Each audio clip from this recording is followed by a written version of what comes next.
Well, thank you, John. It's a pleasure to participate in this discussion. And taking on from where Minister Musa has just left, let me say that I believe that peace is possible.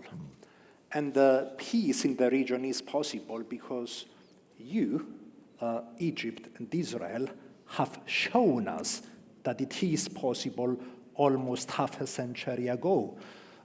Egypt and Israel fought, but then they were brave enough to take decisions that led to peace between Israel and the largest, most significant Arab country, Egypt, a country which we consider as a friend, a partner, and a pillar of stability, as much as we consider our relation with Israel to be equally strategically significant. So it is possible. It has shown to be possible. But that peace became possible when we had brave leaders. Some of them paid with their life for the decisions that they took to compromise and to reach to peace. I also agree with what the minister has said, that now there is a glimmer of hope. And there is a glimmer of hope because Hamas and Hezbollah and Iran, which was moving the scenes, moving the pawns behind the scenes, have taken a blow. Because I definitely agree that there are extremist voices in Israeli politics and even in Israeli government which are not helping. But how can we even discuss the prospects for peace when it is Hamas and Hezbollah and the mullahs of Iran who are calling the shots in the region? So today there is indeed a glimmer of hope. Dear John, dear friends, I would also say that this is a region, the East Med and the Middle East is a region which matters. It is not a geopolitically insignificant region.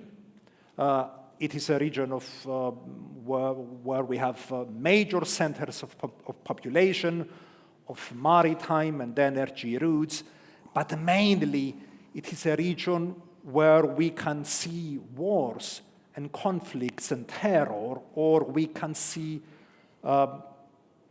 prospects for collaboration and cooperation in energy, investment across the fields.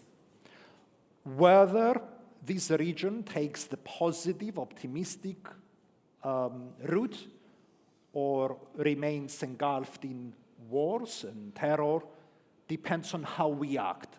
Dimitris Avramopoulos quite rightly said that today it is the epicenter of global attention, and it is a region which calls for this attention. Well, if it is so important, a region which is leading to this mobilization, how did we allow Hamas to take hold and using Western money, European money that we were sending as aid to construct this terror network, which basically not only led to bloodshed and terror and humanitarian tragedy, but disrupt the stability of the region? Did we not see, or did we pretend not to see? How did we allow Lebanon, another important regional actor, another friend of Cyprus, to be for years under the rule of Hezbollah? and the Assad regime and the Iranian influence. The point I am making is that if we are to be successful in the region, we basically need to wake up. I am referring to the West, I'm referring to Europe, I'm referring to America. We cannot allow such developments to happen, and our reaction being one of disengagement and distance. How can we allow one country after the other in this region to come under the category of failed states without our active involvement in favor of the moderate forces in the region?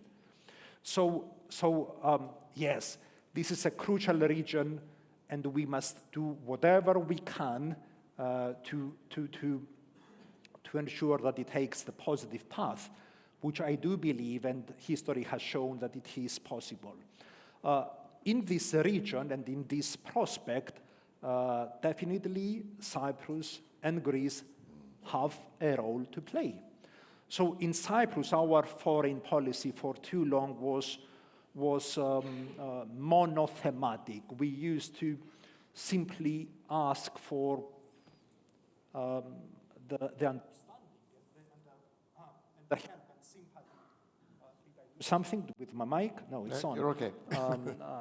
So we were monothematic, asking for the help and sympathy regarding our own problem. Now we are finding a way, despite the still open wound of the Turkish invasion, to highlight our relevance. So Cyprus is highlighting a role which is positive, a role which is constructive, despite the fact that we still have this open problem with Turkey. And I know time is out, but since I mentioned Turkey, we cannot have a substantial discussion on the prospects of the region without also discussing and thinking and deciding on a much more credible policy regarding Turkey. So this is a country which has openly been supporting and financing Hamas and the other destabilizing regions. This is the country, this is the country whose leader the other day, responding to the German Chancellor who mentioned the Copenhagen criteria as the path to EU membership, responded, but we have the Ankara criteria, so we don't care about the Copenhagen criteria.